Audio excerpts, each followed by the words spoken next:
Hello दोस्तों, कैसे हैं आप सभी। उम्मीद करता हूँ आप सभी बहुत ही अच्छे होंगे। तो आज के इस वीडियो में हम पढ़ने वाले हैं क्लास 10th केमिस्ट्री का दूसरा चैप्टर जो है अम्ल, क्षार एवं लवण। इस चैप्टर का ये पहला वीडियो है, पहला लेक्चर है। आज के इस वीडियो में हम बेसिक टू हाई लेकर चल रहे हैं, तो बेसिक से हम जानने वाले हैं और कौन कौन से टॉपिक को जानेंगे इसको आप जान लीजिए। आज के इस वीडियो में हम सबसे पहले जानेंगे कि विद्युत अपघट्य किसे कहते हैं। रियल में विद्युत अपघट्य क्या होता है इसको हम सबसे पहले जानेंगे, विद्युत अपघट्य क्या होता है। दूसरा में हम जानेंगे कि विद्युत अपघटन किसे कहते हैं। अपघट्य ये है अपघटन, तो विद्युत अपघटन किसे कहते हैं। तीसरा हम टॉपिक जानेंगे कि विद्युत वियोजन का सिद्धांत क्या होता है, या इसे ही आयनिक सिद्धांत के भी नाम से हम जानते हैं। तो आज के इस वीडियो में हम इन तीन टॉपिक पर डिटेल में एक्सप्लेन करने वाले हैं। मैं आपसे यही कहूंगा ध्यान से अच्छे से समझिएगा, एक एक पॉइंट समझ में आएगा। ये दो टॉपिक खासकर आपके क्लास 12th में भी बहुत ही उपयोगी साबित होंगे, बहुत ही काम करेंगे। तो इसलिए मैं कहूंगा थोड़ा सा ध्यान से आप समझिएगा, ठीक है। समझिए, देखिए विद्युत अपघट्य किसे कहते हैं। तो ऐसा कोई भी पदार्थ जो जल में घुलकर आयनों में टूट जाता है, ठीक है, तो उस पदार्थ को हम क्या कहते हैं, विद्युत अपघट्य कहते हैं। ठीक है, तो वही बात हमने लिखा है। देखिए क्या लिखा है, हमने लिखा है जो पदार्थ जल में घुलकर आयनों में टूट जाता है उसे विद्युत अपघट्य कहते हैं। अब यहाँ पे बात ये आती है कि इतनी बात तो समझ रहे होंगे सभी कि जो पदार्थ जल में घुलकर आयनों में टूट जाता है। अब बहुत सारे ऐसे स्टूडेंट हैं जिनको आयन ही नहीं समझ में आ रहा होगा कि आयन का मतलब क्या है। तो आयन का मतलब ये है कि धन आयन और ऋण आयन में टूट जाएगा, ठीक है, तो उसे हम क्या कहेंगे, उसे विद्युत अपघट्य कहेंगे। जैसे एग्जाम्पल से मैं समझाऊं तो इसका एग्जाम्पल, ठीक, एग्जाम्पल इसका देखते हैं। जैसे कि NaCl है, ठीक है, सोडियम क्लोराइड है। इसको अगर हम क्या करते हैं, जल में घोलते हैं, इसको हम क्या करते हैं, इसको हम जल में घोलते हैं, इसको हम क्या करते हैं, जल में क्या करते हैं, जल में घोलते हैं। तो क्या होता है कि ये जो NaCl है तो Na प्लस और Cl माइनस में टूट जाता है। तो अगर आप देखें तो यहाँ पे NaCl ये एक पदार्थ है जिसे अगर हम जल में घोलते हैं तो देखिए Na प्लस और Cl माइनस में टूट गया। तो यहाँ पे Na प्लस क्या है, Na प्लस एक आयन ही तो है। यहाँ पे देखिए प्लस आयन आ गया ना, ठीक है, इस पर ऋण आयन आ गया है। तो ये आपका एक एग्जाम्पल हो जाएगा सबसे बेस्ट NaCl का। दूसरे यदि एग्जाम्पल पे बात करें तो दूसरा एग्जाम्पल हो जाएगा जैसे कि HCl है। तो HCl को यदि हम क्या करते हैं, जल में घोलते हैं, ठीक है, क्या करते हैं, हम जल में घोलते हैं। तो जैसे ही हमने जल में घोला तो H प्लस और प्लस Cl माइनस में टूट गया। तो ये भी आपका क्या है, ये भी एक क्या है, आपका विद्युत अपघट्य ही है, जो क्या है, HCl है। देख रहे हैं H प्लस और Cl माइनस में टूट जा रहा है। यहाँ पे भी देख रहे हैं H प्लस और Cl माइनस में टूट जा रहा है। तो मैं आशा करता हूं आपको समझ में आ गया होगा। तो वही बात कहा जा रहा है कि ऐसा पदार्थ जो जल में घुलकर सरल आयनों में टूट जाते हैं उसे हम विद्युत अपघट्य कहते हैं। तो मैं आशा करता हूं कि आपको समझ में आ गया होगा। परिभाषा समझ गए, एग्जाम्पल आप लिख लेंगे। अब हम समझते हैं विद्युत अपघट्य। तो विद्युत अपघट्य तो समझ लिया, विद्युत अपघटन किसे कहते हैं। तो विद्युत अपघटन है ना, जैसे नाम थोड़ा सा सेम लग रहा है उसी प्रकार सेम टू सेम ये भी दोनों एक ही टॉपिक है। बट इसमें क्या हो रहा है कि इसमें हम जो विद्युत अपघट्य जो पदार्थ है इसे जल में घोलकर आयनों में तोड़ रहे हैं। बट विद्युत अपघटन में ऐसा नहीं होगा। विद्युत अपघट्य पदार्थ को हमने जल में घोलकर उसके बाद जैसे विद्युत धारा प्रवाहित करेंगे वैसे टूट जाएगा वो सरल अणुओं में, तो उसे हम क्या कहेंगे, विद्युत अपघटन कहेंगे। मतलब विद्युत धारा प्रवाहित, मतलब हम कहें तो इलेक्ट्रिसिटी के कारण, विद्युत धारा के कारण वो सरल आयनों में टूटेगा, तो उसे हम क्या कहेंगे, विद्युत अपघटन कहेंगे। देखिए हमने लिखा है कि किसी विद्युत अपघट्य के जलीय विलयन में, मतलब जो विद्युत अपघट्य है उसका जलीय विलयन लिया है, जल में घोल दिया गया है। तो किसी विद्युत अपघट्य के जलीय विलयन में, विद्युत अपघट्य जैसे NaCl, इसको जलीय विलयन कह रहा है, मतलब जल में घोल दिया गया है। तो किसी विद्युत अपघट्य के जलीय विलयन में विद्युत धारा प्रवाहित करके उसे सरल अणुओं में तोड़ने की प्रक्रिया विद्युत अपघटन कहलाता है। ठीक है, तो ये बात आप याद रखेंगे कि विद्युत अपघटन एक प्रक्रिया है जिसके अंतर्गत कोई भी विद्युत अपघट्य का जलीय विलयन है, उसे हम क्या करते हैं, उसे विद्युत धारा प्रवाहित करके, उसमें हम क्या करते हैं, विद्युत धारा प्रवाहित करके हम उसे क्या करते हैं, सरल अणुओं में तोड़ते हैं। विद्युत धारा प्रवाहित करके उसे सरल अणुओं में तोड़ते हैं। ठीक है, क्या करते हैं, तोड़ते हैं। तो उस प्रक्रिया को ही हम विद्युत अपघटन कहते हैं। तो आप क्या कहेंगे कि आप यही सिंपल वे में कहेंगे कि किसी विद्युत अपघट्य के जलीय विलयन में विद्युत धारा प्रवाहित करके सरल अणुओं में तोड़ने की प्रक्रिया विद्युत अपघटन कहलाता है। अगर एग्जाम्पल से मैं आपको समझाऊं तो समझिए एग्जाम्पल। देखिए एग्जाम्पल फर्स्ट अगर हम लेते हैं, जैसे कि हम यहाँ पर NaCl ले लेते हैं। तो NaCl को हम जैसे ही इसमें विद्युत धारा प्रवाहित करते हैं तो Na प्लस और Cl माइनस में टूट जाता है। ठीक है, तो यहाँ पे अगर आप देखें सिंपल में तो Na जो है, ठीक है, यहाँ पे प्लस और माइनस आप चाहें तो दे सकते हैं, नहीं भी देंगे तो चलेगा। ठीक है ना, यहाँ पे Na प्लस और Cl2 में टूट जाता है। ठीक है, क्योंकि ये आयनों में ही टूटेंगे। तो वही बात कहा जाए, जब NaCl है तो इसको अगर हम विद्युत धारा प्रवाहित करते हैं, क्या करते हैं, विद्युत धारा जब हम प्रवाहित करते हैं तो Na प्लस और Cl माइनस में टूट जाता है। ठीक है, सरल अणुओं में टूटा ना, Na में और Cl में सरल अणुओं में टूट गया, तो उसे हम विद्युत अपघटन कहेंगे। तो आप सोच रहे होंगे कि सर यहाँ पे NaCl है, सोडियम एक है, क्लोरीन एक है, इधर सोडियम एक है पर क्लोरीन जो है वो 2 है, तो ये समीकरण संतुलित नहीं है। तो संतुलित करने के लिए इधर हम 2 का करा देंगे, तो 2 सोडियम हो गया, तो इधर भी हम 2 का करा देंगे, 2 सोडियम 2 सोडियम, 2 क्लोरीन 2 क्लोरीन, तो ये आपका समीकरण संतुलित हो गया। तो यही बात कहा जा रहा है। एक और स्टूडेंटों का डाउट आ रहा होगा कि सर एक तीर इस प्रकार दिखाया जाता है तो आप 2 तीर क्यों दिखा रहे हैं इस प्रकार। देखिए इसका मतलब ये होता है कि ये डबल जो तीर इसलिए दिखाया जा रहा है क्योंकि यह एक उत्क्रमणीय अभिक्रिया है। अब आप कहेंगे कि सर उत्क्रमणीय अभिक्रिया क्या होता है, अनुत्क्रमणीय अभिक्रिया क्या होता है, तो ये सब हमने पढ़ाया है, पहला चैप्टर आप पढ़ लीजिएगा। ठीक है, रासायनिक अभिक्रिया एवं समीकरण, उसमें हमने पढ़ाया है, या यूट्यूब पर लिख लीजिएगा उत्क्रमणीय अभिक्रिया ब्रदर सर, इतना लिख कर सर्च करेंगे वीडियो मिल जाएगा। तो ये पहला एग्जाम्पल। अगर हम दूसरे एग्जाम्पल पे बात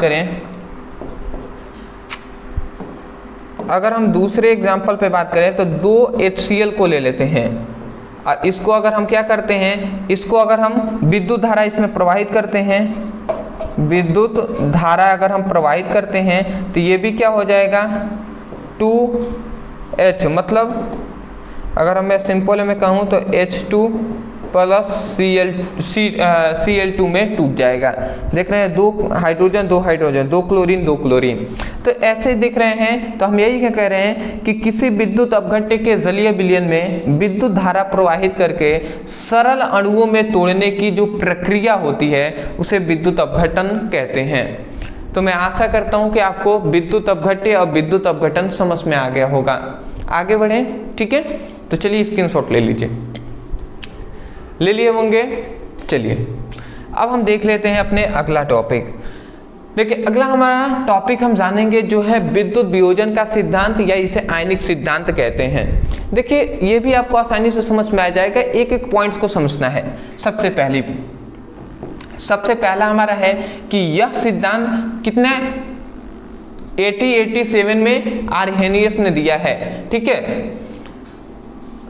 तो 1887 ईस्वी में आर्हेनियस नामक वैज्ञानिक ने क्या दिया था? विद्युत वियोजन का सिद्धांत दिया था। तो यह सिद्धांत 1887 ईस्वी में आर्हेनियस नामक वैज्ञानिक ने दिया था।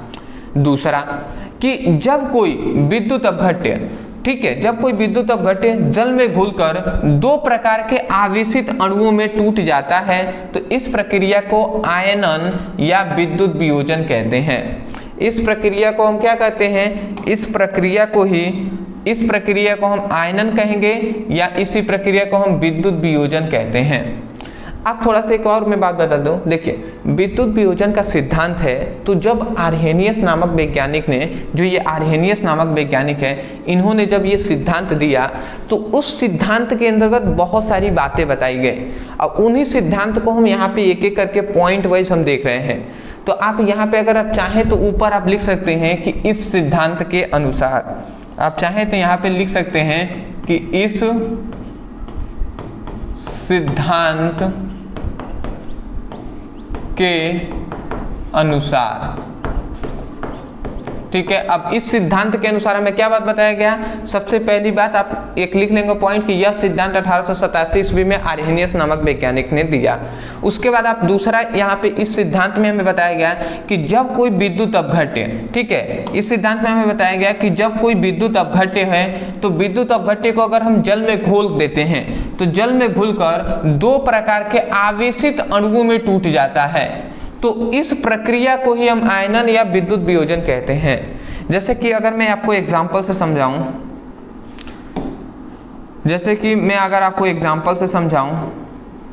तो जैसे कि NaCl ही है, तो NaCl है तो ये Na+ और Cl- में टूट जाएगा। तो ये दो प्रकार के सरल अणुओं में टूट जा रहे हैं, ठीक है। ये विद्युत अपघट्य है ना, तो जब कोई विद्युत अपघट्य को अगर हम जल में घोल देंगे तो ये दो प्रकार के आवेशित कणों में, एक धनायन एक ऋणायन, आवेशित अणुओं में टूट जाते हैं। तो इस प्रक्रिया को ही हम आयनन या विद्युत वियोजन कहते हैं। समझ गए होंगे। आगे बढ़ते हैं। तीसरा कहा जा रहा है कि इन आवेशित कणों को हम क्या कहते हैं? आयन कहते हैं। इन आवेशित कणों को हम क्या कहते हैं? इन आवेशित कणों को हम आयन कहते हैं। ये आप याद रखेंगे। आयन कितने प्रकार के होते हैं? तो दो प्रकार के, एक धनायन और एक होता है ऋणायन। ये धनायन है, ये ऋणायन है, ठीक है। अगला हमसे इसमें कह रहा है कि विद्युत अपघटन का जलीय विलयन उदासीन होता है। मतलब विद्युत अपघटन का जो जलीय विलयन होगा वो उदासीन होगा। इसका मतलब क्या है कि यदि विद्युत अपघट्य पदार्थ को अगर हम जल में घोल देंगे तो टोटल जो विलयन बनेगा वो उदासीन होगा। तो वही कहा जा रहा है विद्युत अपघट्य का जलीय विलयन उदासीन होता है, ठीक है। क्यों उदासीन होता है? क्योंकि यहाँ पे एक आपको समीकरण दिखाई दे रहा है, यहाँ पे उदासीन होने का ये मेन कारण है, ये आप देख लीजिए। उदासीन होने का मेन कारण क्या है? क्योंकि धनायनों की जो कुल संख्या होती है वो ऋणायनों की कुल संख्या के बराबर होती है। इसका मतलब यहाँ पे क्या हुआ, अगर मैं आपको फिगर से समझाऊं तो ये एक बर्तन है। अब इस बर्तन में H2 मतलब जल के साथ NaCl हमने घोल दिया, ठीक है। तो हम जानते हैं कि Na+ और Cl- में टूटेगा। हम जानते हैं विद्युत अपघट्य NaCl तो Na+ और Cl- में टूटेगा। तो इसका मतलब क्या हुआ कि जो NaCl जो टूटेगा तो ये मान लेते हैं NaCl 20 मात्रा में Na टूट गया सोडियम, तो 20 ही मात्रा में क्लोरीन भी टूटेगा। तो हम देख रहे हैं जितना धनायन टूट रहा है उतना ही ऋणायन टूट रहा है। तो जब धनायन और ऋणायनों की संख्या बराबर होती है इसीलिए विद्युत अपघट्य का जो जलीय विलयन है वो उदासीन होता है। वही बात यहाँ पर लिखा जा रहा है, धनायनों की कुल आवेश जो होता है वो ऋणायनों के कुल आवेश के बराबर होता है, इसीलिए विद्युत अपघट्य का जो जलीय विलयन है वो क्या होता है? उदासीन होता है। तो मैं आशा करता हूँ समझ गए होंगे। आगे बढ़ते हैं। अगला हमारे यहाँ पे कह रहा है कि आयनन की प्रक्रिया, मतलब आयन की जो क्रिया होती है वो उत्क्रमणीय होती है। बिल्कुल सही बात है, आयन की जो क्रिया होती है वो उत्क्रमणीय होती है। उत्क्रमणीय मतलब क्या? जो डबल तीर से दिखाया जा रहा है ना, तो यही यहाँ पे आयन में टूट रहे हैं तो डबल तीर से यहाँ पे दर्शाया गया है। और डबल तीर अगर हो तो उसे आप जान लीजिएगा कि वह उत्क्रमणीय अभिक्रिया है या उत्क्रमणीय हम कह सकते हैं। वही बात कहा जा रहा है कि आयनन की क्रिया उत्क्रमणीय होती है। अगला यहाँ पे कहा जा रहा है, पांचवा कहा जा रहा है कि किसी विद्युत अपघट्य के विलयन की जो चालकता होती है, कोई भी विद्युत अपघट्य है तो उसके विलयनों की जो चालकता होती है वह उसके आयनों की संख्या पर निर्भर करती है। मतलब कोई भी विद्युत अपघट्य है, कोई भी विद्युत अपघट्य है तो कोई भी विद्युत अपघट्य का विलयन है तो उसकी चालकता मतलब कि कोई भी विद्युत अपघट्य है तो उसमें कितना विद्युत धारा प्रवाहित होगा, वो बात किस पर निर्भर करेगी कि वो आयनों में कितने आयनों में टूट रहे हैं, मतलब उसकी आयनों की संख्या वो आवेश पर निर्भर करती है। मतलब जैसे कि अगर NaCl है, ये एक बर्तन है तो NaCl है तो Na प्लस और Cl माइनस में टूट रहा है तो NaCl का अगर चालकता हम कहें तो चालकता किस पर निर्भर करती है, निर्भर करती है कि ये जो Na प्लस और Cl माइनस है ये कितनी संख्या में टूटे हैं और इन दोनों पर क्या कौन सा आवेश है, इसी पर निर्भर करता है। तो वही बात कहा जा रहा है कि किसी विद्युत अपघट्य के विलयन की जो चालकता होती है वो उसके आयनों की संख्या तथा आवेशों पर निर्भर करता है। आयन मतलब कितने आयनों में ये टूटे हैं और इनकी संख्या कितनी है, इसी पर बात पर निर्भर करेगा। बात समझ गए होंगे आप। अगला आता है हमारा अंतिम जो है विद्युत अपघट्य का गुण उसके आयनों पर निर्भर करता है। बात सही है, वही तो बात इसमें भी बताया गया ना। तो विद्युत अपघट्य का जो गुण होता है वो उसके आयनों पर निर्भर करता है कि धनायन में टूटा है या ऋणायन में। तो मैं आशा करता हूं कि आपको विद्युत वियोजन का सिद्धांत भी समझ में आ गया होगा। आप स्क्रीनशॉट ले लीजिए, उसके बाद हम डिस्कस कर लेते हैं। ले लिए होंगे? चलिए जी, तो मैं आशा करता हूं दोस्तों आपको आसानी तरीके से विद्युत वियोजन का सिद्धांत और इस लेक्चर 1 में हमने जो टॉपिक डिस्कस किया है वो आसानी तरीके से समझ में आ गए होंगे। मैं आपसे केवल 2-3 बातें कहूँगा। सबसे पहली बात मैं यही कहूँगा कि अगर आपको ये वीडियो पसंद आया है, समझ में आया है टॉपिक, तब जाकर वीडियो को लाइक करके चैनल को सब्सक्राइब कर दीजिएगा, ठीक है। दूसरी बात, यदि आप क्लास 10th के केमिस्ट्री का, फिजिक्स का, मैथ का सीक्वेंस वाइज, चैप्टर वाइज पढ़ाई करना चाहते हैं तो हम आपके लिए तैयारी करा रहे हैं। डिस्क्रिप्शन बॉक्स में लिंक हम दे देंगे फिजिक्स, केमिस्ट्री और मैथ का। तो आप चाहें तो इन तीनों सब्जेक्ट की तैयारी आप इस चैनल से कर सकते हैं। तो मैं आशा करता हूँ आप समझ गए होंगे।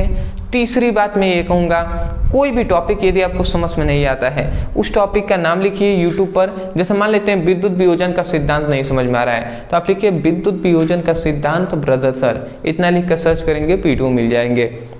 एक और बात कि नोट्स के लिए बहुत सारे स्टूडेंट हैं जो कह रहे थे, मैं आपको बता दूं कि आपकी जो नोट्स है, नोट्स के लिए मैं आपको सिंपल में बता दूं तो आपकी टोटल जो फिजिक्स है, ठीक है, फिजिक्स प्लस केमिस्ट्री, तो फिजिक्स और केमिस्ट्री का नोट्स हम आपको लिए प्रोवाइड कर रहे हैं, ठीक है। तो ये मैं आपको आसानी तरीके से मैं बता दे रहा हूँ कि फिजिक्स और केमिस्ट्री, मात्र बायोलॉजी में नहीं पढ़ाता हूँ, तो फिजिक्स और केमिस्ट्री का यदि आप नोट्स लेना चाहते हैं तो ओनली आपको 49 रुपये में, ठीक है, ओनली आपको 49 रुपये में आपको दिया जा रहा है। तो यदि आप लेना चाहते हैं, व्हाट्सएप नंबर दिखाई दे रहा होगा, उस पर मैसेज कर लीजिएगा, उनसे कहिएगा कि सर फिजिक्स और केमिस्ट्री क्लास 10th का नोट्स चाहिए, तो वो आपको तुरंत नोट्स दे देंगे।